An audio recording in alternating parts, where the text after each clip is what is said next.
3 minutes after 10 is the time, and you're listening to James O'Brien on LBC. Do you know, that story there was rather uplifting, wasn't it, about British Gas? I hadn't heard that before. Finding jobs for 500 military veterans. And I thought I'd just mention right at the top of the show that it is the 24th of June today, and it was on the 24th of June 2003 that 6 military policemen from 156 Provost Company were killed in Iraq. There's a special ceremony unfolding a little bit later today, which we will be catching up with and crossing to live shortly after 12 noon. Not going to garner much media attention, and we're not doing it for any reason other than because we can. And I happen to know a couple of the people involved, but it was quite timely to hear the talk there in the news, the story there in the news about military veterans. But that is coming up much later in the programme. We begin, as we must, in Honiton and Tiverton, the constituency which has just seen the biggest ever overturn of a majority and a couple of Tories. I mean, I wonder what the phone calls were like this morning, because Dowden was supposed to be doing the rounds. I'll let you have this one for free, all right? The first casualty of Oliver Dowden's confected culture war is Oliver Dowden. He was supposed to be doing the rounds this morning. You'll remember that last week or the week before, when was the vote of no confidence, or the vote of confidence, depending on which way up your egg timer is, he was one of the people talking absolute twaddle about vaccines in Ukraine, which we'll get onto in a moment, and why he was offering his full throated support to Boris Johnson, who gets all the big calls right. That means he was lying, yeah? Because if you read Oliver Dowden's resignation letter, and I may, if I can bring myself to, and I can actually stomach it, I'll point out that all of the complaints he's making were all true when he looked down the barrel of a camera lens and claimed that Boris Johnson was brilliant and he was supporting him and he was getting all the big calls right. That means he was lying then. Unless he's had a massive change of mind about Boris Johnson's performance as Prime Minister and what he describes in his letter as recent events, then when he offered up his reasons for voting for Boris Johnson in the last vote of confidence, he was lying to you through his teeth. And if there's any doubt at all about what's going on at the moment, we are long past the point where a resignation, an abandonment of this particular ship can be ascribed to anything remotely resembling principle. That the idea that there is principle involved in what Oliver Dowden has done at this point in this administration is absolutely laughable. It's almost as funny as the idea that David Frost or Nick Timothy have anything interesting to say or intelligent to contribute to the debate about contemporary politics. The idea that Oliver Dowden has resigned on principle is yet more evidence that political satirists are in a very tricky situation at the moment, because reality is even funnier and even more ridiculous than their most fevered imaginings. So just as long as we're clear on that, the man has been repeatedly obnoxious, particularly in his despicable pursuit of so-called culture wars. And the idea that he has reached a breaking point of personal principle is beyond parody. But I can't help wondering what the phone calls are like this morning. Apparently, Boris Johnson went for a swim this morning and found out that Oliver Dowden was resigning when he got out of the water. This came as a surprise to him, reportedly, because when Oliver Dowden was helping him prepare for PMQs on Wednesday, he made it clear that they were expecting to lose the by-election down in Devon, and he gave no indication whatsoever that he was intending to resign. So he has been somewhat blindsided by the boy Dowden, who was supposed to be doing the media rounds this morning. Who knows what goes on in what passes for his brain? I wonder whether it was just waking up this morning. So the alarm goes off. I don't know what alarm you've got at the moment. My children keep interfering with my phone, and sometimes the alarms that go off in the morning are almost unrecognisable. So your alarm goes off, or some such musical intervention, and you're Oliver Dowden, you're lying in bed, and you think, oh no. You check the news. He was probably up all night, wasn't he? The results have come out. I've got to get up in the morning and I've got to go on the telly tomorrow, and I've got to go on the radio tomorrow, and I've got to claim that up is down, black is white, good is bad. Boris Johnson is a good Prime Minister. He's getting all the big calls right. I don't know which ones have a modicum of integrity left. And I know it's popular to suggest that none of them do, and you couldn't serve in this cabinet if you possessed a scintilla of integrity. And some of them are clearly either deluded or besotted or both. I don't think that is a controversial observation. If you look at some members of that cabinet who would struggle to get arrested under any other prime minister, you know that they might just be bright enough, and in one or two cases, I'm not sure that they are, but they might just be bright enough to realise that they're never going to get a job like that under anybody who is remotely responsible or fit for high office. So this sort of combination of cultish delusion, if you are sufficiently deluded or besotted to still be clinging on, then I'm not really thinking about you this morning. I'm thinking about the ones in the cabinet who we have to presume are aware of what they're doing. They are aware of just how awful this is. I know for a fact, not cabinet level, because I don't think they're allowed to be seen with me in public, but I can tell you that I have had private conversations with at least two Conservative politicians currently at ministerial level who have suggested to me that my analysis of Boris Johnson is closer to theirs than perhaps some of their colleagues. And there must be people like that in the cabinet as well. I don't know which ones you'd pick. I persist in thinking that there is something decent at the heart of Nadhim Zahawi somewhere. I know that is unpopular, and I know every time I say something nice about a Conservative politician on the programme, they march out into the public square and drop their trousers. And no one wants to see that. But they can't all be as corrupt as Boris Johnson. That's the point, isn't it? Apart from the cultish, delusional or besotted. So what would you have on that list? Obviously, you'd have probably Raab, Patel, Dorries. Dorries, I think, perhaps not perhaps bright enough to realise that no one else would ever get... Oh, no, that's not fair. She probably is bright enough to realise that she wouldn't get a job under any remotely responsible or decent prime minister. So did cultish delusion or besotted, Raab, Patel, Dorries. Now, the rest of them must know what's going on. Most obviously, perhaps, Truss, whose ambition has now overcome anything that remotely resembles a conscience or even, in some cases, an intellect. You look at that and the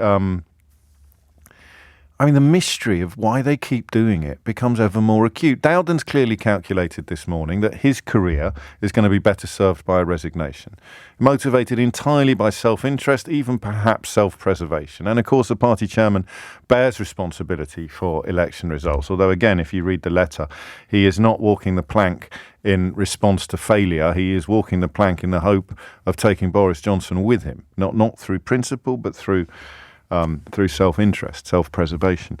So the ones that have a scintilla of, what word do you want to use? You might not be comfortable with the word decency or integrity. I don't know. Okay, let's just put it like this. The ones that are not as corrupt as Boris Johnson and neither delusional nor besotted. There's going to be quite a few like that. Shapps is not delusional or besotted. And he's not, I don't know if he's I don't think he's as corrupt as Boris Johnson, despite his glorious track record of flogging get-rich-quick schemes on the internet under a false name. So Zahawi, Gove, look, they're not paragons of virtue. I'm not here to start fan clubs or anything like that or start flogging novelty badges. I'm just pointing out that they are not as corrupt as the boss. They are not as corrupt as Boris Johnson. I'm not sure anybody is, except possibly Jacob Rees-Mogg, who, of course, is going to go down in history as the man that went to Balmoral to mislead the Queen. I wonder how they feel on mornings like this. So Dowden wakes up and says, I'm not doing it. Who rings who? I'd love to know. You need Tim Shipman on the case on a morning like this. The Sunday Times writer and chronicler of our ages. He'd know who made the phone call, who told Raab he had to get out of bed or get off the sun lounger and get on the radio after Patel got wheeled out for Nick this morning. That wasn't on any schedules. That wasn't supposed to be happening. So Dowden walks it. Dowden bottles it. And they desperately need someone. We can't just send out that dreadful woman who was on Question Time last night. It's got to be someone people have heard of. We've got to send out somebody who's sort of, A-list, cabinet level. Do you think Raab said, I'm not doing it? Do you think Raab, like he did when Kabul fell, refused to get off his bed? And then someone phoned him up and gave him a rocket because he popped up a little later after Priti Patel had appeared on this radio station. Dominic Raab appeared on another one. I don't know. And do you think people now are mustering up? Because, ironically enough, Boris Johnson is in Rwanda, although he is there voluntarily. I wonder whether the fact that he was on holiday made people, not on holiday, on a foreign trip, made people think that they could say, no, I'm not doing it, sorry. Can you give someone a roasting from the other side of the world? I genuinely don't know. There's lots of things I don't know, but on days like this, it's harder to find the things I do know than it is the things I don't know. That underpins the question I want to ask you now. And I suppose there are two ways of answering it. How can anybody still be supporting him? 03456060973. But if they're in the cabinet, part of the answer is going to be ambition, right? Part of the answer is going to be preferment and advancement. If you're Nadine Dorries, how on earth can you ever turn against Boris Johnson? He's like Glenda in The Wizard of Oz, giving Dorothy ruby slippers in Nadine Dorries', because she's not going to get ruby slippers off anybody else. She's going to get a P45. So you know why they do it, but there's still thousands of people in Honiton and Tiverton who went out and thought, yeah, okay, I'll go for them. They look all right. I'll do that. Never mind the parties, never mind the death toll, never mind the suspicions over the elevation of a Russian son of a KGB spy into the House of Lords. Never mind this, never mind that, never mind the lies, never mind the law breaking. He's my man. He's my man. He's my guy. They're the people I don't understand. There's no self-interest involved in voting for this shower now, unless you're in the shower with them, God forbid. So that's question number one, 03456060973. How can anyone still do this? Question number two, what's the end going to look like? Because I can't come on the radio again and start talking about how any other Prime Minister would be finished on these circumstances. How many times have we done it? Our good friend Scott Balcony over at Balcony Shirts in Uxbridge has already pointed out that this could be episode 479,000 of Is This the End for Boris Johnson? And yet he comes back like an unflushable item. But I might just nod towards it. I'm more interested in what you think the end is going to look like. Because unless something epic happens, and by that I mean a war, a proper war in which we are involved, something like the Falklands being invaded, he's clearly a dead man walking. And he, is sufficiently narcissistic and corrupt, I think, to probably wish for some sort of military engagement, which will see British soldiers risk their lives if he thinks it might prolong his premiership. I do think he's that awful. I hope I'm wrong. But what's the end going to look like? And if you're in that constituency, if you're in Honiton and Tiverton, and to be honest, you should probably go to the front of the queue this morning, so I should probably have raised this point a little earlier. If you're in Honiton and Tiverton and you voted Conservative last time, but you didn't vote Conservative this time, I'd really like to know why. Because I don't think there is one big answer to that question. I think there are thousands of different answers, and I'd like to hear as many as I can. You may not have voted at all. You don't have to have voted for the Liberal Democrats, who deserve congratulations on a frankly astonishing result. But if you're in Honiton and Tiverton, if you're in that constituency, if you're down there, and you voted Conservative in 2019, but you didn't vote Conservative yesterday, I'd like you to tell me why. As long as it's political, don't ring me up and tell me you didn't vote because you're at the hairdressers or something like that. I mean, the decision-making process that led you not to put your cross in the box that you put it in December of 2019. If you hit the numbers now, you will get through, okay? 03456060973.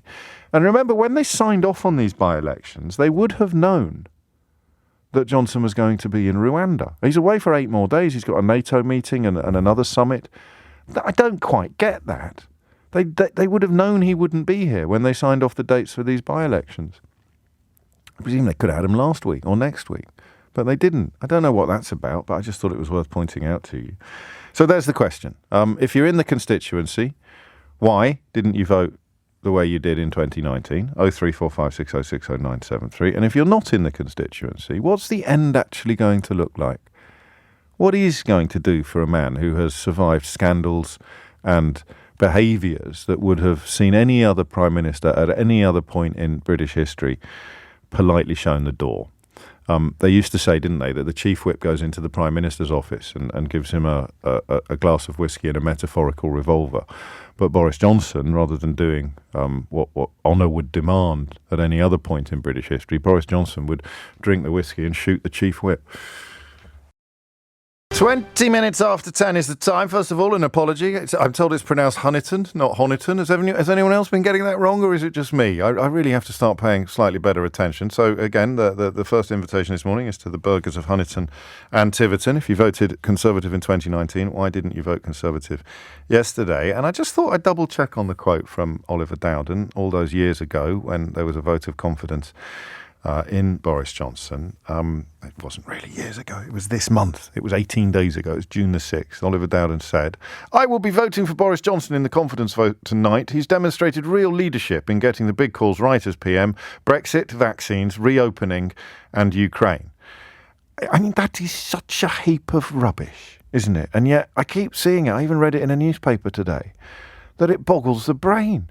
However, what's happened between June the 6th and June the 24th that has rendered Boris Johnson's leadership something that Oliver Dowden can no longer stomach? Either he was lying then or he's lying now. You can take your pick. The phone lines are open. Andrew is in Tiverton. It is Honiton, Andrew, isn't it? Not Honiton. I say Honiton. Oh, do you? Oh, my God, we've got a controversy on our hands, and it's only 22 minutes after 10. I was there a couple of days ago, and everyone was talking about Honiton. So well, why am I being sent these abusive... They're not really abusive, but maybe I'll get some abuse now. We shall see. What made you pick up the phone? You asked if anyone was in Tiverton and why we voted. I'll be frank with you, James. Yes. I don't agree with a lot of what you say. There's still time. You're still young. Okay. I'm not, actually. I'm older than you, but there we go. This all goes back. I've always voted Conservative, always. Right. And I could not understand. After Brexit, I understood why Brexit took place. I didn't vote for that myself. Sure. But it became apparent there was lies on the bus. Yes. So I wonder what would happen if Brexit happened over again, if that lie wasn't stated, because that made a lot of people sit up and think, and with the vote being so close. So I was a bit annoyed when we found out that was all untrue. They are taking us for granted, the Conservatives currently. They are setting such a bad example for my children and, future generations, thinking it's okay to lie. The reason I did not vote Conservative this time was purely and simply for one reason, and that is you cannot have a consistent liar, or a liar of any kind, leading the party, and worse than that, leading the country. Oh, all those excuses, I listened to Dominic Raab on Nick's show this morning. They were weak. The reason why, and I've got lots of friends who have all said the same thing, it's only one reason, and that's because we've got a muppet running the country, a lying muppet at that. I'll tell you who would be better than Boris Johnson running Kermit the country. Kermit the Frog. Peppa Pig. Oh, yeah, I stole your joke. I thought you were going to give me a proper answer, and I'd say Peppa Pig, yes. Because, honestly, yes. They were saying on the radio, the by-election result does not matter. Everyone I know is never voting for them again as long as he's in power. It's simple. And when he's sort of saying, this will be forgotten about, no, it won't. It's going to get stronger. That stupid schoolboy laughing grin just winds us all up. And, you've made us. I hear you, and I'm rather glad actually that I can say at this point in proceedings that I voted for Boris Johnson to be mayor in 2008. So I'm not allowed to indulge in any of my characteristic smugness or condescension. When that didn't affect me because I was over in the West Country and I didn't even know what was going on there. Of course. But I'm just pointing out that if I ask you when the clouds cleared or when the scales fell from your eyes, I'm describing a process that I've been through myself. So I'm certainly not patronising you. When did your patience snap? Ultimately, when I found out that the basis of Brexit was a lie, that's when I sort of started thinking about it seriously. Okay. When he was doing those parties with that stupid grin when other people, not myself fortunately, had loved ones dying and we weren't allowed to see them. Everyone I know was sticking and adhering to all the rules. And to see all of those excuses and for the party to not have the backbone to kick him out, they ought to be disgusted with themselves. I think they probably are. Should resign. I'm sorry, but it's emotional that they can take us for granted. I hope some of these idiots in Westminster are listening. My daughter, as a result of all of this, wants to go into politics because she wants to be truthful and honest. Well, that's a silver lining. I like that as a corrective to what she's witnessing every day. Final question, and I'm so glad that you are emotional. That's what the programme's all about, to let people like you have their say. Well, not all about that, obviously. A lot of it's about me. But I'm fascinated to hear what you've got to say. And I want to now raise the question of taint. I want to know how tainted you think cabinet members are by their continuing support for what you very, very clearly described. 100%. Right, so you couldn't support anybody. And they need to grow a spine and say, let's get rid of this buffoon. That's a word that he would use, not me. Yes. Let's get rid of this lying idiot. I'm sorry to be so blunt on the radio. Oh, that's quite all right. So you couldn't support anybody currently anybody complicit in what you've just described as leader of the Conservative Party, or could you? Anyone who has realised him and said publicly he is what he is from the start, they have my ultimate respect. Right. And that's where I would have been if I would have been in there. Except you did vote for him in 2019. Absolutely. Yeah. So, I mean, everyone has the right to repent. Just by way of a lot of compliments coming in for you, Andrew. I'll leave you with this one from Peter. Rather impressed with the gentleman on James's show right now. Oh. He's saved me the time and trouble of calling in.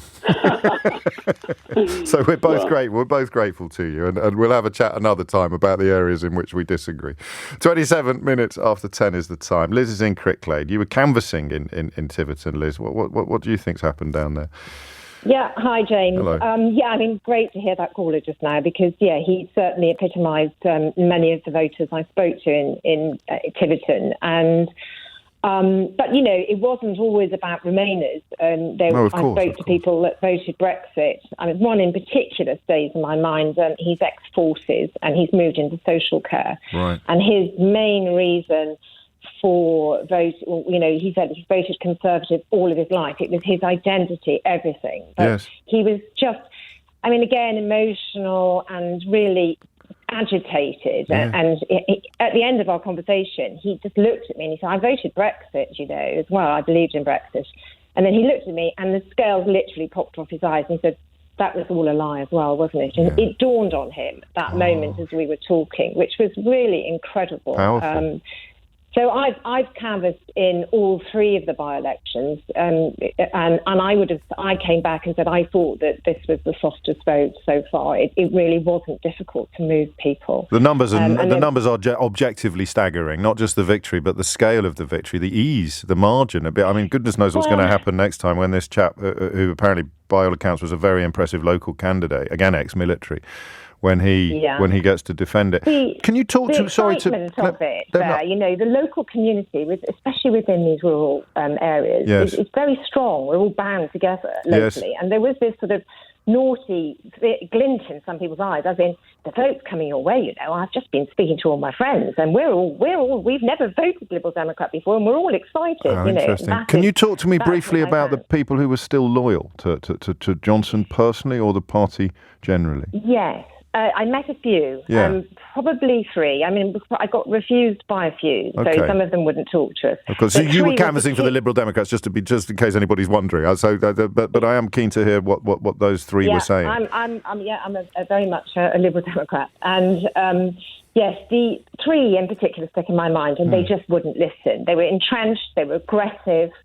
And they were very protective of Boris Johnson. He should be allowed to have a drink if he wants to. And they wouldn't listen. And they were just projecting all of this anger onto, the Liberal Democrats, really, and Labour. Keir Starmer came in for a lot of it. And one lady was talking to me with a pair of secretaries. I thought she was actually going to go from it. Chop your fingers off. Yes. Those people were... very angry, and it is concerning because it's not good if you've got Who were they angry with? Anger. Who were they angry with? Themselves, ultimately, but not ready to admit that yet, or am I being unfair? They're angry with people who were on benefits, angry with people coming on small boats, of course. Even though they've never seen. You don't see any small boats coming across the channel in Devon, so. Just this general sort of anger, which is really hard to... That's fascinating, because that is who they are directing everything at, isn't it? They're trying to stoke that anger in the hope of winning votes by promising to assuage the things that people are getting angry about. But if they're inflated or even invented, it's a very risky political game. It is. And I think the thing that united us all as a country was COVID lockdowns. We all agreed it was the right thing to do to look after our people because we all love our families and nobody wanted to, It's that. very odd, the confidence, and you see it in the media as well, that people will move on from that. I think that's probably the most obnoxious element of the Defend Boris Johnson movement, is telling people who do care about what he did and what happened at Downing Street, often for the most tragic and powerful, profound of reasons, telling them that they don't care. You get someone like Oliver Dowden popping up on the telly saying, people don't want to talk. Jacob Rees-Mogg called it fluff, didn't he? That's so vile, that behaviour. But, of course, he is also the man that accused the Grenfell Tower dead of lacking common sense and somehow, therefore, being responsible for their own demise. And those are the observations and the memories that make me ask how anyone can still be loyal to this outfit, never mind this individual. Liz, thank you. I've got some phone lines free. 0345 60973 is the number that you need. Bunch of questions. I'll remind you what they are after the very latest news headlines with Dominic Head. It is 10:34 and you're listening to James O'Brien on LBC. 18 days ago, Oliver Dowden said Boris Johnson has demonstrated real leadership in getting the big calls right as PM. Brexit, vaccines, reopening and Ukraine. This morning he resigned, saying our supporters are distressed and disappointed by recent events and I share their feelings. So when do you think he was lying? I don't know that that's a question for a phone-in, but it's certainly one for the ages, isn't it? As presumably other senior Conservative politicians will at some point follow suit when they decide that their own career will be better served by resigning rather than by bending the knee to the only law-breaking liar ever to inhabit 10 Downing, or convicted law-breaking liar ever to have inhabited 10 Downing Street. 25 minutes to 11 is the time. Let me just run through those things as well. Interesting that Brexit's popped up with both of our early callers, one of whom was canvassing in Honiton and Tiverton. But the idea, as I told you for some time, it has to break eventually because Brexit was built entirely on lies and Boris Johnson's premiership was built entirely on Brexit. Eventually, what is a strength, i.e. the way he became the personal embodiment of the Brexit vote, will become a weakness because the Brexit vote was built on lies, as now we are seeing. I don't think you can separate the two. I don't think you ever could. So when Oliver Dowden talks about Brexit, vaccines, reopening and Ukraine, he's talking about a Brexit that hasn't been done, that is currently seeing the UK government contemplating contemplating the breaking of international law.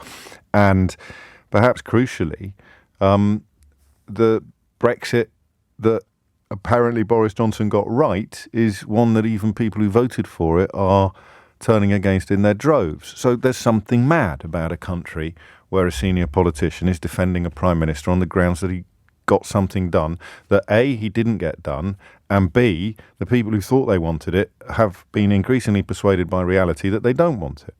The second one is vaccines. Now, I think there is a very, very strong case for arguing that a pro-EU government, for example, one led by David Cameron, would not have gone it alone on vaccine procurement, would not have appointed Kate Bingham to go out with a blank checkbook and buy up as many vaccines as she humanly could. That was a clever appointment.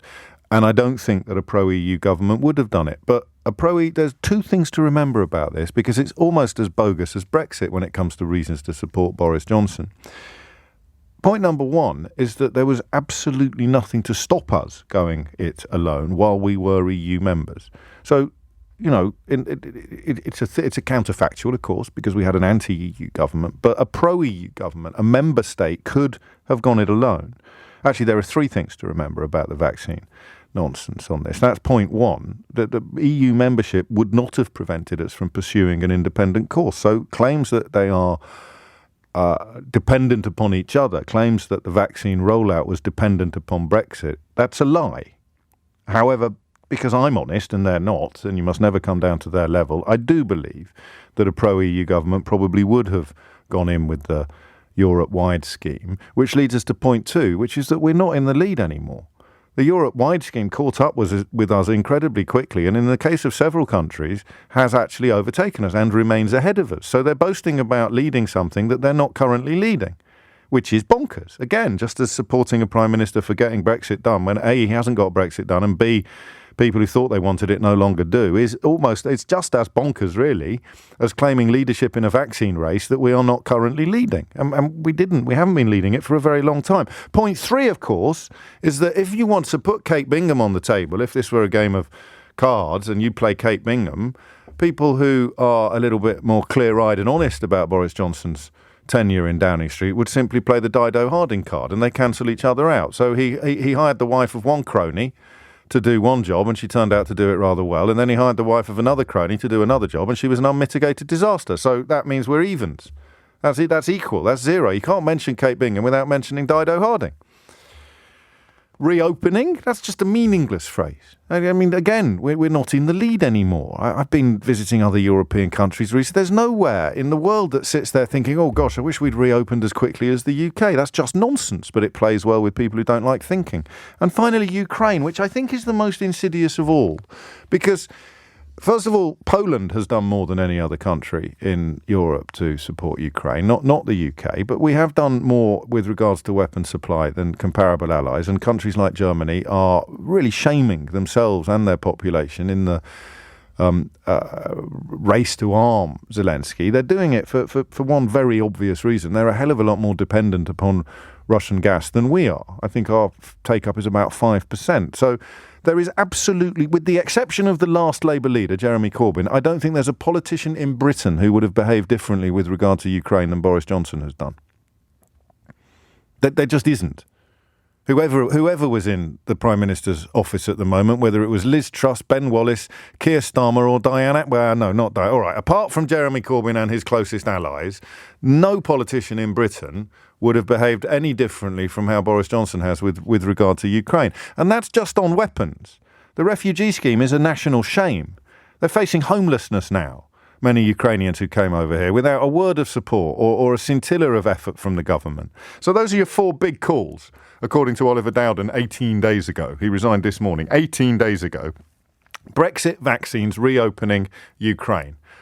Hogwash, cobblers, nonsense and rubbish. Those are the 4 reasons to support Boris Johnson.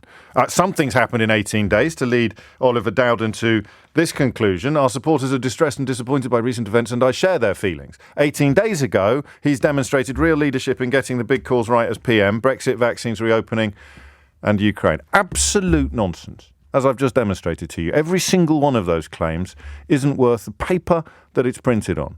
But that's what you're going to hear increasingly. That's what you've already heard from client journalists and capped-offing Tory MPs. He got all the he did not. And let's not forget that his handling of COVID left thousands of people dead who would still be alive today if he'd locked down earlier and listened to the advice that the experts were giving him. Which brings us back to Brexit and Michael Gove's infamous instruction that we should stop, or that we had all had enough of Brexit. And yes, you did, Jim. You did hear me say yesterday that Brexit would be a main topic of discussion today. Just not yet. Mike's in... struggled with Scottish names this week. I've struggled with Welsh names, and now I'm going to struggle with a Devonian place name. Is it Ufcolm? Ufcolm, that's it. Well done, James. You just the L is. It's not always silent though, because in Salcombe the L's not silent. It's like these things are sent to try me, Mike. Mike's in Ufcolm. You're in the constituency. What would you like to say? First-time caller, Welcome. so long-time listener, I've got to say that. But yeah, just really wanted to put a slightly different perspective on the whole case. So I know Helen Herford. She was obviously the Tory MP. She was my son's first teacher.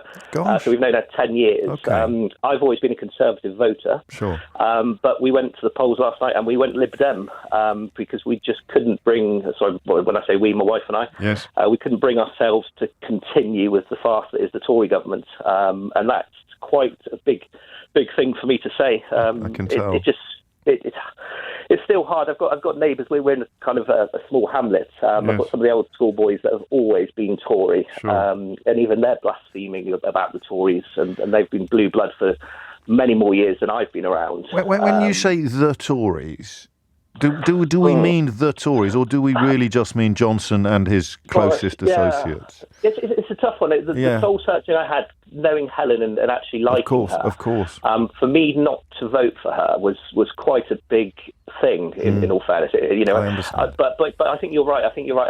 We've got to get Boris out now. You talk a lot on your show about holding the mirror up and looking at the reflection, and I probably saw that a good 6-12 months ago. But the mirror was still foggy for me. I was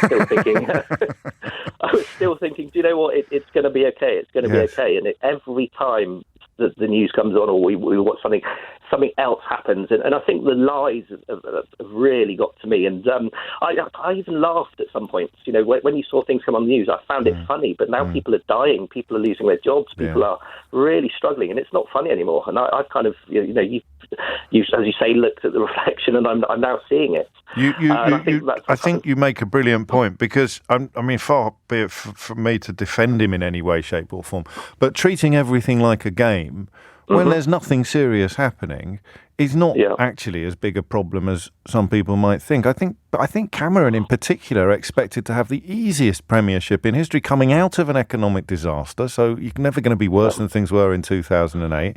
A relatively easy ride. He'll just sort of sit there in his office having a nice old time.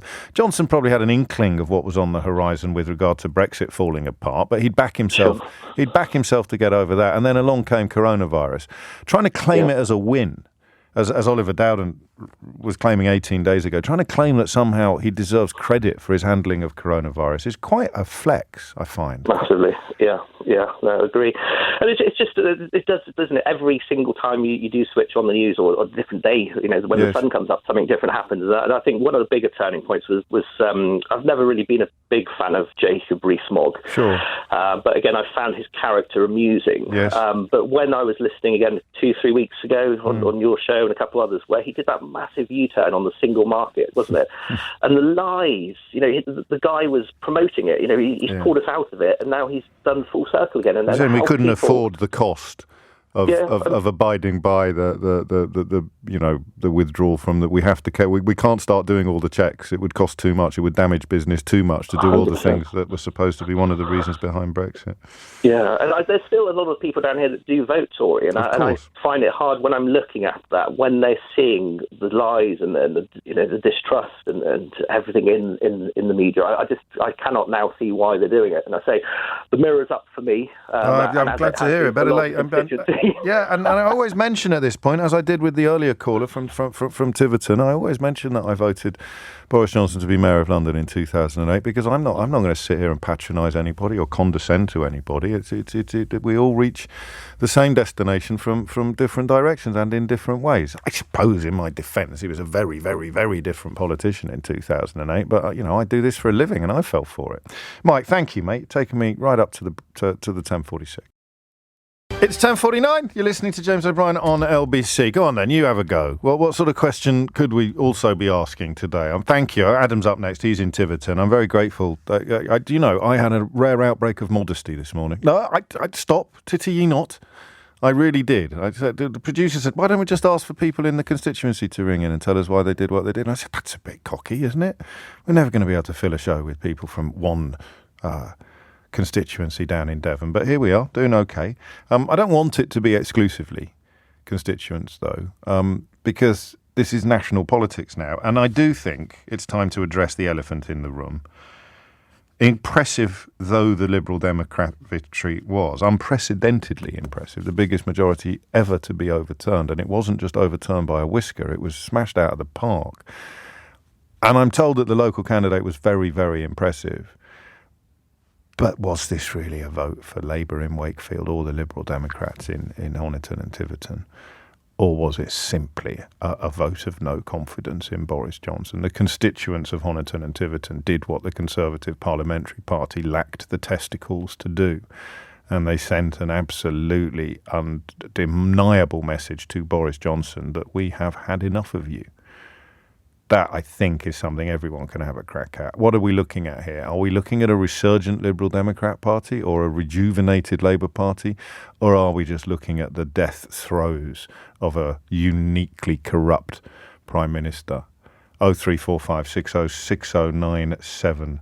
10:53 is the number you need. 10:51 is the time. And we are going to do some Brexit today. But while we're talking about Boris Johnson, I can't say does anybody actually believe it. But that line there, which you're seeing everywhere, I think I read it in the Sun or the Mail today.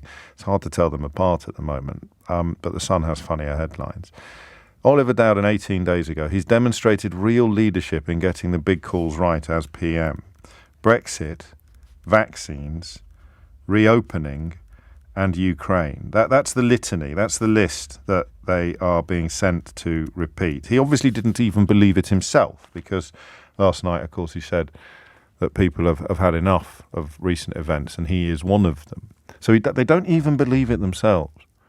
Do you know people that believe it? Do you believe it? Are you still arguing with family members and friends and claiming that somehow Brexit, vaccines, and Ukraine, I think I'm not even going to insult anybody's intelligence by including reopening in this conversation, as if we were ever not going to reopen. But Brexit, vaccines, and Ukraine are his achievements.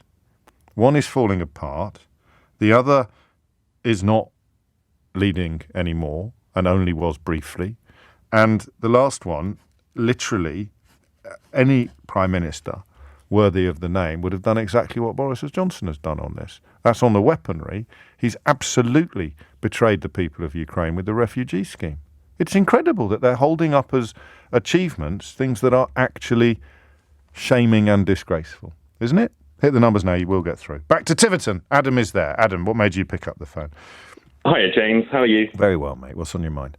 Good. I completely agree with most of what the previous callers have said, but I think the other bit to mention is around the actual campaigns that were run here. Yes, go on. So just a tiny bit of background. So I'm a Labour supporter who lives in the centre of Tiverton on a street that is almost completely Tory voters normally. Okay. And I have been absolutely staggered for the first time since I've lived here to see diamond placards outside people's houses all around the area. God. So Lib Dem placards all over the place. I think I've seen one for the Tories around over the last couple of weeks. So this isn't just people wobbling and wibbling. This is people really actively trying to oust the Conservative candidate. Yeah, and the other element to that is the actual door knocking. So the Lib Dems have been incredibly active in this area, and the leafleting and the canvassing. It's quite funny in a way, because I've probably had about half a dozen Conservative leaflets through the door, right?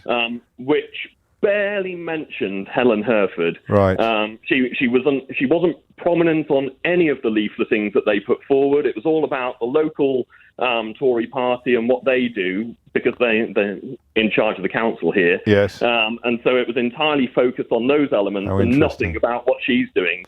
Whereas Richard Ford was very much about how he's a decent, honest man, yes.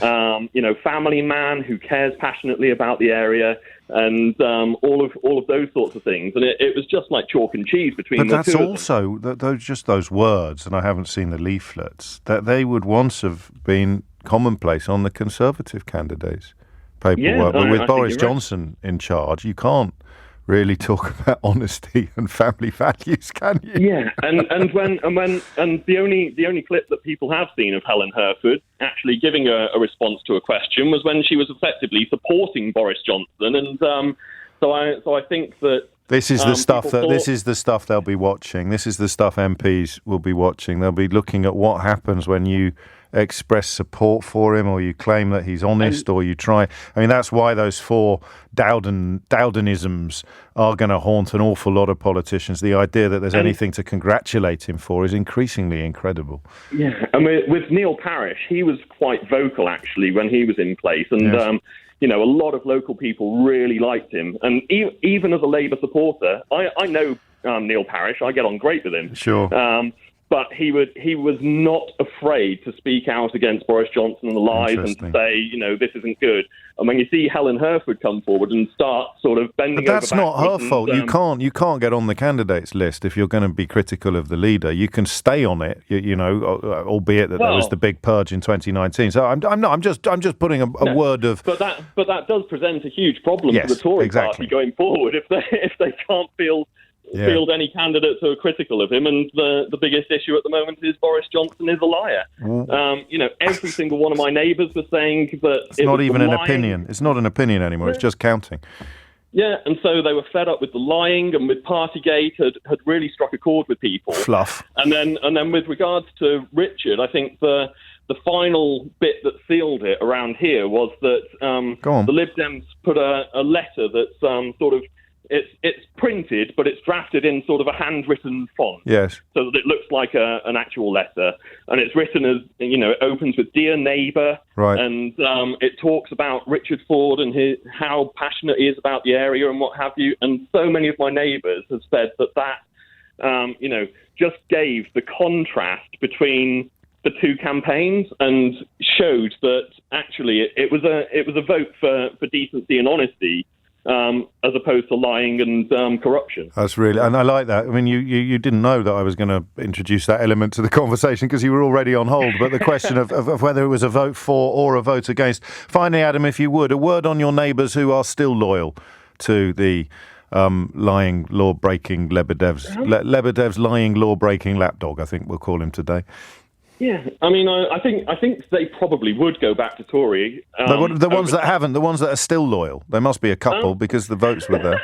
You say that on my street. I know most of my neighbours on this street. It's a street with about 50 houses on it, and I know most of the people. And if they were voting Tory, they were not saying that they were voting Tory. Well, there you go. Adam, thank you. An astonishing testimony from the ground in Honiton and Tiverton. I'm very blessed to have that freedom, that ability, and I do not underestimate it. I really don't, so thank you. Just glancing at the clock, I'll squeeze Sean in, a voice from outside the constituency. You're in Birmingham. Sean, what made you pick up the phone? Morning, James. Hello. Very nervous. It's only me. But I think what it indicates is the whole British public waking up to tactical voting and the concept of it. I noticed this morning Nick Ferrari was talking to one of Theresa May's exes, as it were, God. And he floated this idea, and it absolutely terrified Nick Ferrari because it made him realise that actually it could be a thing, and it does terrify because. The number of constituencies where if you add the Lib Dem vote to the number of Tory-held constituencies where if you add the Lib Dem vote to the Labour vote, there wouldn't be a Conservative MP. That's the point, isn't it? And I mean, Tiverton and Honiton drove that home. Whether there's a formal pact or not, that is what happened on the ground. And look at it. Well, you cannot argue with the numbers. That's what happened on the ground, and it delivered the largest reverse of a majority in electoral history. So you simply can't argue with the efficiency or the power of it, can you? Absolutely right, James. Thank you, Sean. You brought me in bang on time as well. There's a first time for everything. It is just coming up to well, I would have been bang on time if we'd gone straight to the news at 11 instead of doing this minute-long churn now. So, I mean, it's all in the ear of the beholder. I'm staying with some of this, I think. 0345 6060973 is the number that you need. Let's just do this now. I honestly don't know what I can do. You see, you heard all the people ringing in today who are traditional Conservative voters, and the first one saying that he doesn't really agree with me about much. So, we can do this. So if you are still loyal to Boris Johnson, if you are still loyal to him, then give me a call and tell me why. And I promise to do my level best not to bite your head off, chew it up and spit it in the corner. 3 minutes after 11 is the time. Here's a little game for you. Here is Rishi Sunak responding to the resignation of Oliver Dowden 18 days after insisting that Boris Johnson had got all the big calls right. Oliver Dowden has claimed that he shares the dissatisfaction with recent events and somebody has to take responsibility. So he's either lying today or he was lying on June the 6th. You could take your pick. I suppose he could be lying on both occasions, but I can't quite work out how that would fit. Here's Rishi Sunak about an hour ago. Actually, half an hour ago. God, we're so urgent and on the button, aren't we, on this program? Ready? See if you can spot what words are missing from this. There's 4 words rather obviously missing from this tweet, okay? 4 words. See if you can spot what they are. Ready? I'm sad that my colleague and friend, Oliver Dowden, took the decision to resign this morning. We all take responsibility for the results, and I'm determined to continue working to tackle the cost of living, including delivering NIC changes, saving 30 million people on average £330. That obviously is something that was announced months ago, so quite why he's drawing attention to it now is anybody's guess. But what 4 words are missing from that statement this morning by Rishi Sunak? I'm sad that my colleague and friend Oliver Dowden took the decision to resign this morning. We all take responsibility for the results, and I'm determined to continue working to tackle the cost of living, including delivering the NICS changes, saving 30 million people an average of £330. 4 words missing from that. Can you spot what they are? Phil's in Harpenden. Phil, do you want to go first, or do you want to tell me why you rang in? Okay, yeah, because I'm catching up from before the news. Carry on. What do you want to say? Okay, a couple of things. I think the last caller about voting tactically is correct, but how we get the public to do that is a difficult one, especially when, as demonstrated in these elections, we go on about what the swing was and everything, but it was a low turnout, really. Or was it 40-odd in Wakefield and 50-something? Yeah, but it's a by-election. They're always low turnout. I saw that ludicrous Frost fella trying to make this claim. I know you're not. I'm not putting you in the same category, but you don't compare by-election turnouts to general election turnouts with any real sort of meaning. Okay, so there is that. I also think that those that didn't vote, we should wonder why that is, because you talked about it before the news. It may well then, that's going to make it swing back when we get a Boris replacement. Yeah, I think this is obviously true. It's him, isn't it now? It is, everything is about him, for him or anti-him. And I think that's a little unfair on the Liberal Democrat candidate, and indeed, as the last caller explained, the Liberal Democrat campaign on the ground was clearly exceptional, but their biggest weapon is the unpopularity of Boris Johnson. But then we look at, and I'm in a constituency that's got been conservative for years, even voting with Lily when Lily was here, even voting, he voted Brexit, and we were one of the strongest for Remain. Yeah. And so Lib Dems are our best hope here.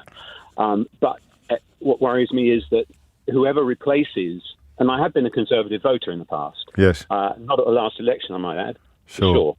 But they've all been complicit, and so who's going to replace him? This fascinates me. It fascinates me. How tainted are they? And that's the point. Yeah. Could you return to the Conservative fold with anybody in the current cabinet in the driving seat? No way. No way. See, I don't think you could. They have to get back someone like Rory. What's his name? Stewart. Yeah. We need. Whatever anyone thought about Theresa May being a bit grey or no character, she had ethics, she was honest. Up to a point, Lord Copper. She presided over a profoundly racist Home Office, I'm afraid. But when she was home, I agree with that as well. But still, in comparison... everything's relative, isn't it? And I suppose that compared to Boris Johnson, she does emerge as a sort of... We didn't know what was coming. We really... Well, some of us didn't. Some of us perhaps did. Phil, thank you. I think the big picture stuff is fascinating. I don't know whether... There's a danger, isn't there, as Phil alluded to, of reading too much into by-elections in the context of the national picture. But there is an existential threat here to the status quo, if not to the Conservative Party, that the scale of this result illustrates. If you got more and more constituencies to essentially add together the Lib Dem and the Labour vote by the least likely to win party stepping back from the fray, a Lib-Lab pact, which used to be relatively commonplace in British politics, would possibly consign the Conservatives to electoral oblivion for generations, which is weird to be having this conversation 3 years after a thumping election victory and the establishment of an 80-seat majority. I wonder what it is now. Actually, I haven't done the sums. I wonder what it is now. I think you've got a couple of suspended Tory MPs as well, haven't you, for fairly unsavoury allegations. I wonder what the majority is now. Tom's in Norwich. Tom, what would you like to say? Yeah, hi, James. I just wanted to broaden out the conversation. I think you said at the top, what happens next? Yes. How's it going to pan out?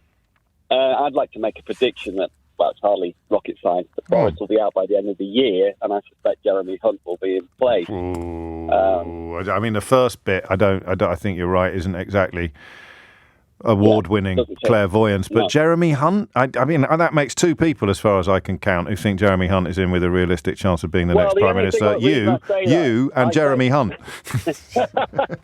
Now, the reason I say that, I agree with the other callers. I think the whole of the Cabinet are tainted. And I have been a Tory voter in the past, certainly not since Brexit. I can't stand Boris and all he stands for and all his cronies. Sure. And I would never vote for the Tories again while any of them are in play.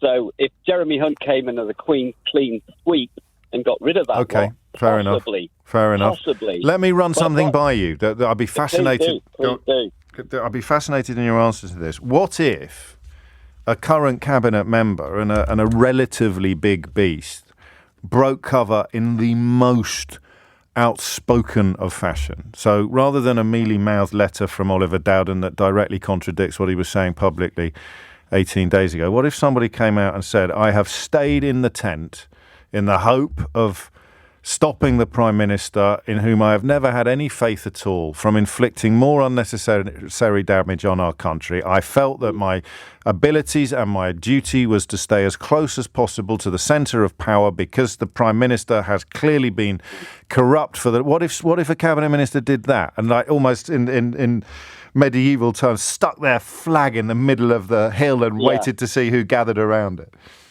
I just can't imagine who that would be. There isn't anybody left who could do that, really. I think...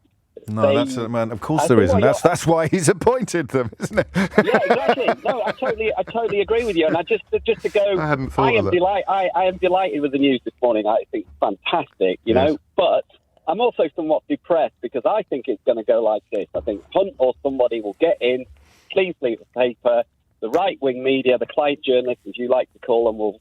I don't like to call them that, but I have to call them that, Tom. I have to call them. I get it totally, but I think they will swing in behind him, and it'll be you can't trust Labour with the purse strings, etc., etc. And the people who are embarrassed or ashamed of voting for Boris will buy into that message and will go with the Tories again. But Hunt is toxic to large wings of the Tory party, and he's a Remainer as well.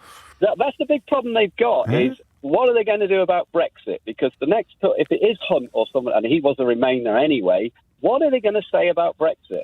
You know, that's the problem. The dam's got to break. The dam's got to break. It's really interesting this morning. All of the callers just are like little spurts of water coming out of the dam, aren't they? They're not. They're just. You know what I mean? When you see the sort of, you look at a canal lock, it's never watertight. There's always some water coming through, and when the gates are shut, and a little bit coming over the top. And we're getting that on this programme a lot now, and it is inextricably linked in the eyes of these people, Boris Johnson and Brexit.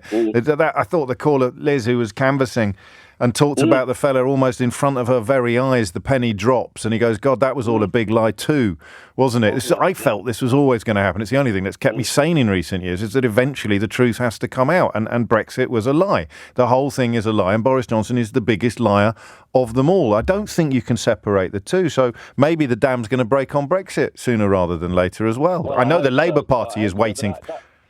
They make that out to be Labour's problem, that Labour don't go near that. You know, can't be seen to be Remainers. But what are the Tories going to do now? Yeah, it's a great question. They do now? What will they do? Yeah, because as you say, Brexit's falling apart. You can't champion that anymore as a good thing.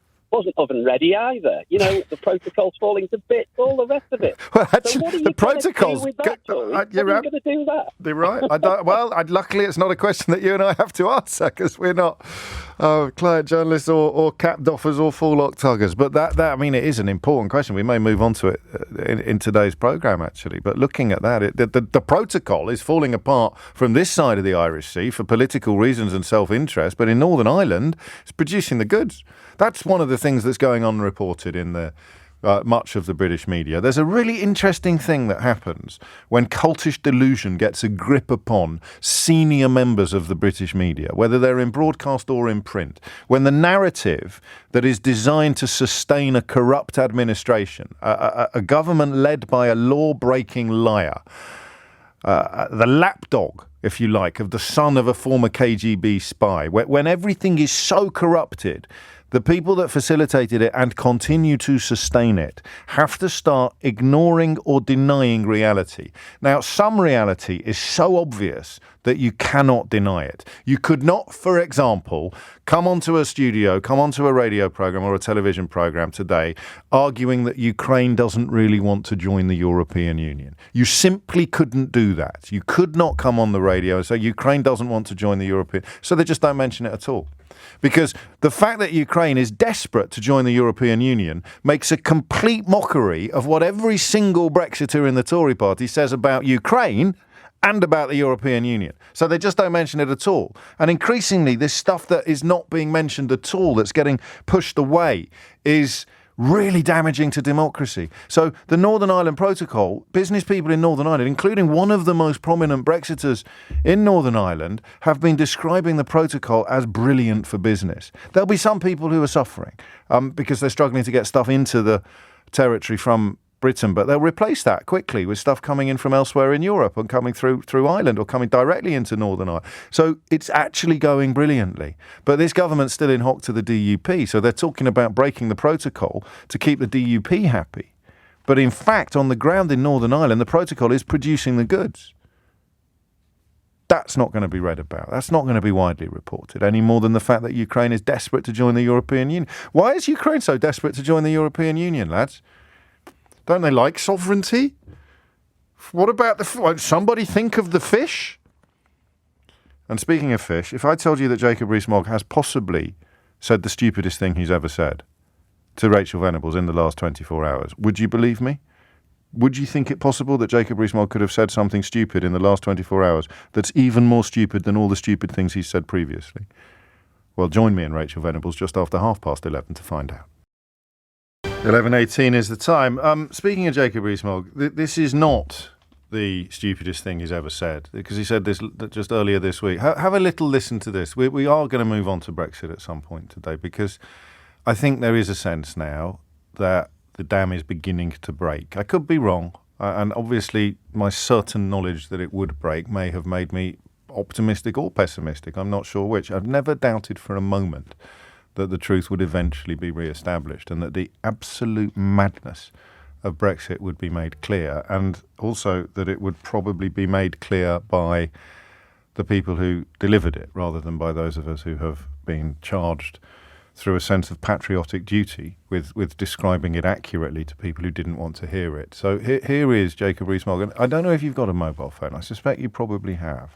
And I don't know how many people are in your house.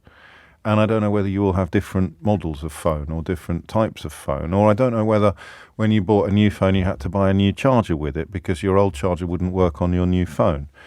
I wonder whether you realised that was actually a privilege, and that a world in which all phones use the same charger would not be a world in which you would want to live, because not having uniformity, having to buy new chargers every time you bought a new phone, having different chargers in the same house with people, that apparently is not to be desired. Here is Jacob Rees-Mogg speaking to you directly from somewhere before Alexander Graham Bell was born.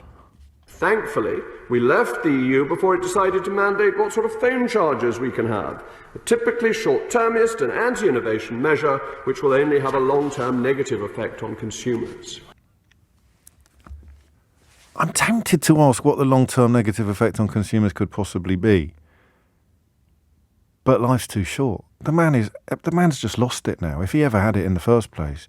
If I told you, I don't want to spoil the surprise, but if I told you now what he offered to Rachel Venables yesterday as evidence of Brexit being a good idea, you wouldn't know whether to laugh or cry. And that's what they're reduced to. See, I wish Theresa May had done more of this, or I wish it had worked more effectively. When she put the Brexiters in key roles, it didn't work. I don't know whether subconsciously or even privately she was hoping that the madness would become unassailable. Let's put David Davis in charge of negotiations, right? And he's such a Herbert, it's going to mess it up so spectacularly that perhaps people will change that. I don't know. I honestly don't know. But making Boris Johnson Foreign Secretary, I think that might have been a plan. Let's make them own it. But of course they are delinquent. They never own anything. They never take responsibility for anything. David Davis moves effortlessly from claiming that the sky is blue to claiming that the sky is peach. I mean, Johnson, take responsibility for anything in his personal life, his political life, his private life. is professional life never going to happen. Poor old Theresa May, he says, with his tongue ever so slightly in his cheek, because that racist Home Office she ran with Nick Timothy is a scar upon our history that will never be removed. But poor old Theresa May thought that she could somehow, like when a dog fouls the sitting room carpet and you're supposed to rub the dog's face in it to make sure the dog never does it again. I wondered at the time whether giving David Davis the Brexit brief, putting Boris Johnson in the Foreign Office, she was forcing them to really, get up against what it was they'd done, what it was they wanted. But of course she was presuming that they would take some sort of responsibility, even while holding one of the great offices of state in Johnson's case.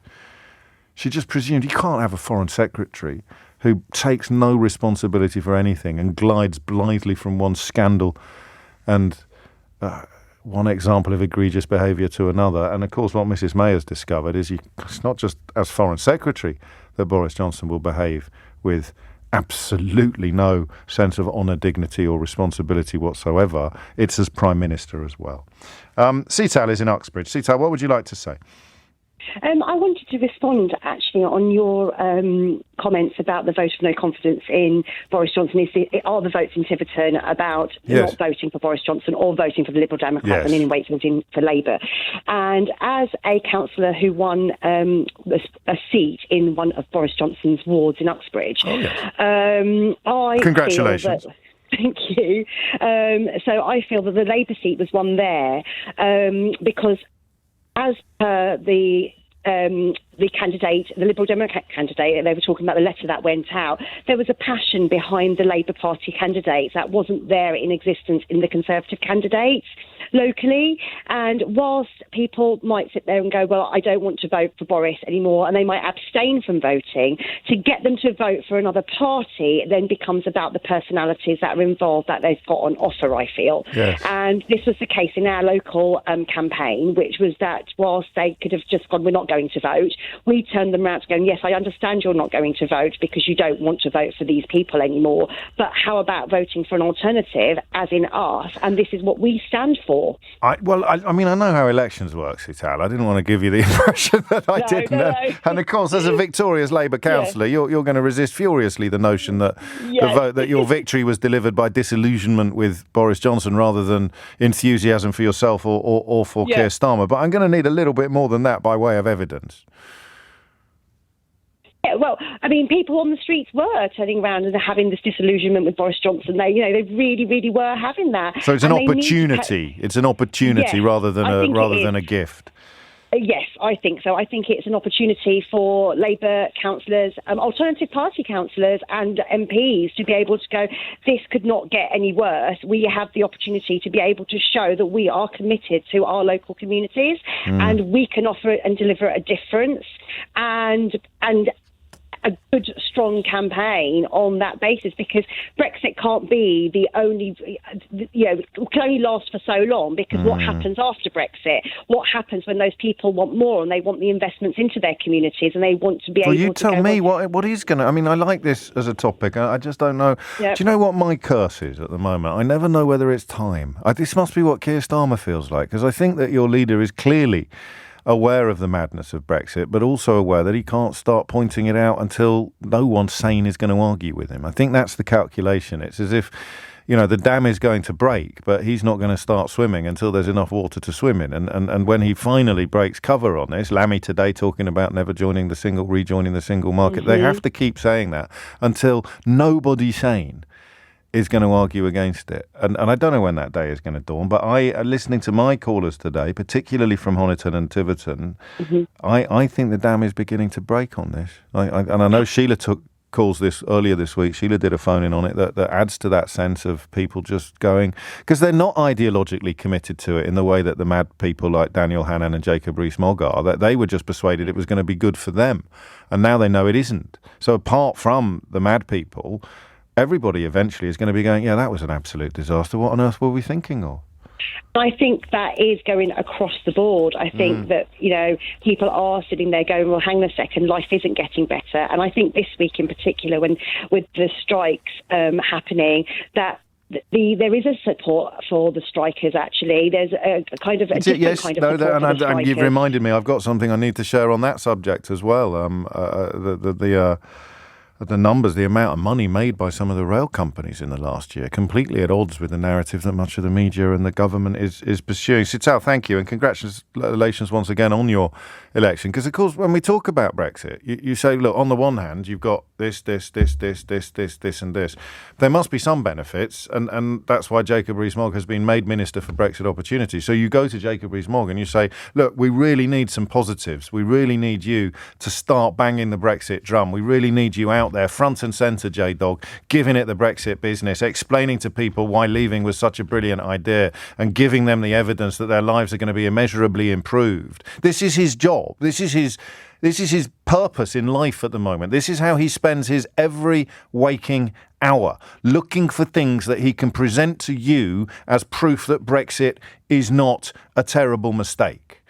And this is what he comes up with. Not like casually, this is on the floor of the House of Commons, the Minister for Brexit Opportunities, whose sole purpose in life at the moment is to come up with proof that Brexit is not a disaster. And this is what he gives you. Thankfully, we left the EU before it decided to mandate what sort of phone charges we can have, a typically short-termist and anti-innovation measure which will only have a long-term negative effect on consumers. I am not allowed to swear on the radio, and I am ordinarily supremely comfortable with that convention, but my goodness me, there are no words. There are no words. Minister for Brexit Opportunities, tasked with finding proof that it was a good idea, begging the readers of The Sun and the Daily Express for reasons 6 years after the event to demonstrate that the result was somehow a win for Britain, and they come up with Hoovers and let's have fewer tests on electrical appliances. And then Jacob Rees-Mogg himself, the man who misled the Queen, stands up in the House of Commons to talk about phone charges. I wonder whether you can hear it in his voice.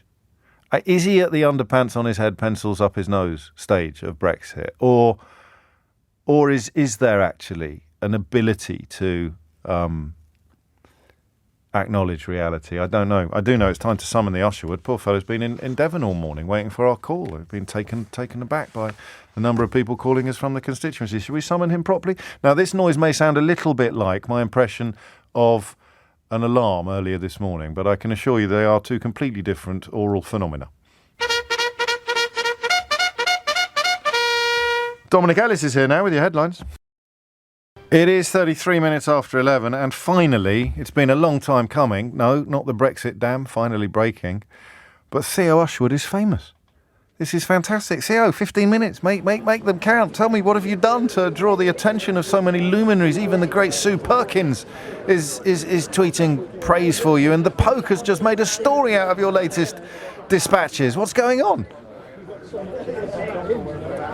Was this the one from last night in the dance studio? Yes, it's everywhere. Haven't you seen? You're going viral as we speak. Can I just let you in on a secret, but you mustn't tell anyone, and I'm not going to do this That's all right. No, we're not live yet. I was in the dance studio. Well, I was in the dance studio before she walked in.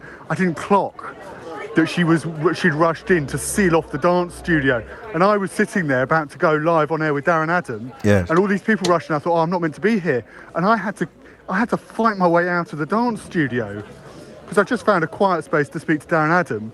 And I hadn't realised that actually I was meant to be going the other way and staying in the dance studio because that's where Helen Herford had locked herself so she couldn't speak to people like me. And in what many people are describing as the finest tweet of all time, you reported this as the Tory candidate, Helen Herford, in the Tiverton by-election, has just locked herself in the dance studio at Crediton Sports Centre. It's a tweet of absolute beauty. It was a sort of... Well, I thought it was something along the lines, James, of the Prime Minister locking himself in a fridge, and I just thought it was almost better. than locking yourself in a fridge. But it's the deadpan delivery. It's the deadpan delivery as well. I mean, it's just Crediton Sports Centre could go down in sort of political history now. It could become, thanks to you, it could become a metaphor. It's all gone a bit Crediton Sports Centre for the Tories tonight. That you might have just introduced that to the political lexicon. But it is a fantastic venue, I have to say. It's got a swimming pool, it's got basketball courts, and it has this amazing dance studio with the full dance mirrors, like you see in Billy Elliot's. Yes. You know when Billy Elliot's dancing and they've got all the mirrors and everything, so you can see your dance moves. Yes. It's fully equipped. Did you do a little spin? Safe space. Did you do a little spin before these nasty Tories came in and chased you out of the dance studio? Did you do a little bit of a shimmy? Tell me the truth. Did you? No. All right. Anyway, we better do some politics. What's occurring? Yes, let's do some politics, because the Lib Dems have been having in talking about election folklore, by-election folklore, the Lib Dems have chalked up 3 significant by-election wins, firstly in Chesham and Amersham. And you remember after that one, Ed Davey had a small yellow mallet and he bashed down some blue polystyrene bricks to signify that the Lib Dems were winning in Tory heartlands, like in the Chiltern Hills. Then we had, after the by-election win in North Shropshire, Ed Davey popping a balloon with a pin. And now we've had Ed Davey and Richard Ford, who of course is the candidate that's just now going to be Tiverton's new MP, walking through a makeshift, it's a rather rickety door, walking through the door, and on the front of the door, so let me just go around and find it. Excuse me, sir, sorry. It's time to show Boris the door. And James, can you hear this? It opens and shuts. Fantastic. Sorry. I wasn't trying to be rude. I was just speaking to James O'Brien about the door opening and shutting. There we go. Sorry. The people are posing in front of the door, James. Who? Talking to who? James O'Who? Fantastic. So they're making the most of it. James O'Brien. Yeah, absolutely. Of course, and it's a win that we knew the Lib Dems were going to push the Conservatives very close, but in raw numbers terms, it is the largest by-election win on record. Nobody has overturned ever. No party has ever overturned a majority as large as 24,239, a 29.9 swing to the Liberal Democrats. That, of course, is not as significant as 1993 when the Lib Dems won the Tory seat of Christchurch. That was a 35% swing. And of course the largest on record is Bermondsey 1983, which is a 44% swing from Labour to the Liberal Democrats. But for Ed Davey's party, and this is the concern now for Conservative MPs, there's a feeling that they literally can win anywhere, and that's what's going to be increasing pressure on Boris Johnson.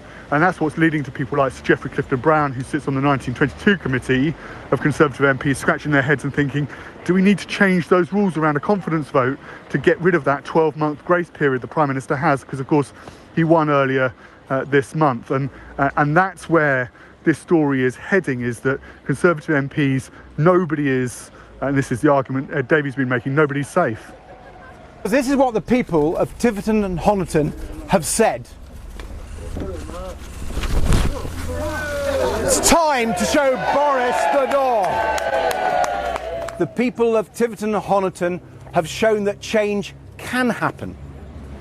We can build a country where you get a fair deal. A country where people who've worked all their lives can be looked after and cared for in their old age. A country where people are free from the fear of higher bills and higher taxes. A country where our leaders stand for what is right and what is decent. Today, the Liberal Democrats have shown that the rule of Boris Johnson and this uncaring Conservative government can be ended. A quick word, Theo, if you would, on how much of it is anti-Boris Johnson sentiment and how much of it is pro-Lib Dem. And we should mention, albeit that you're not there, that this is, I think, the second time in quarter of a century that Labour have taken a Tory seat as well in a by-election. So Keir Starmer, if there'd only been one by-election today, would be the story. As it is, it's the Lib Dems. But is the real story Boris Johnson? So it's a really good point that you raised, James, because a lot of Conservative supporters are making this online, and what they're saying is that if you add the Labour share of the vote together with the Lib Dem share of the vote, and of course their argument is there has been collusion between the two parties in this by-election, that actually their vote share has actually only gone up a small, that combined vote share has only gone up a small amount, and then of course the argument is that the Conservative vote share has plummeted and Tory voters have stayed at home. And that's something. I was out in a very small market town called Columpton, which is just off the M5, and I was speaking to something that I noticed was I was speaking to Tories who were saying I didn't necessarily vote Lib Dem, but I just couldn't go and vote for Boris Johnson.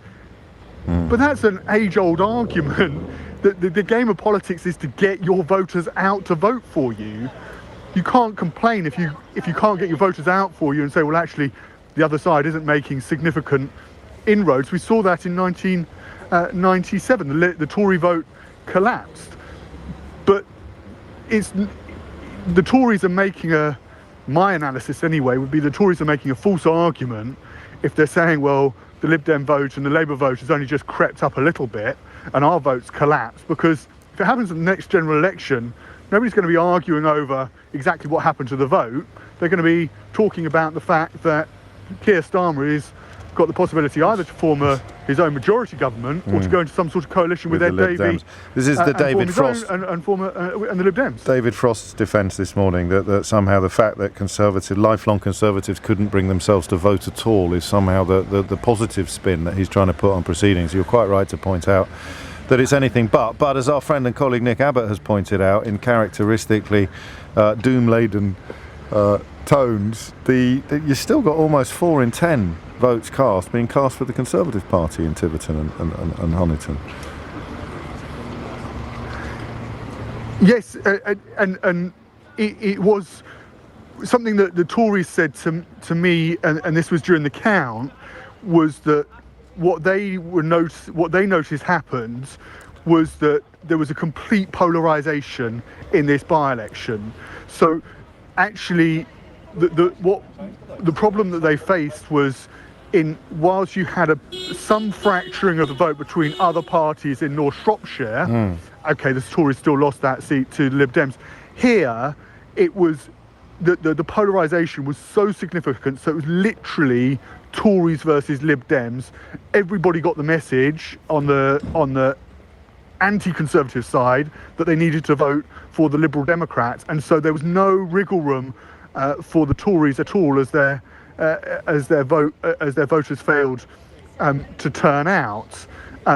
Now, of course, the problem and this was something I pointed out, and then actually I got corrected by quite a well-respected Conservative pollster, somebody we talked about before, James Johnson, is that if you go into a general election, then the argument from the Conservatives is going to be if you vote for Sir Ed Davey, you're going to end up with Sir Keir Starmer.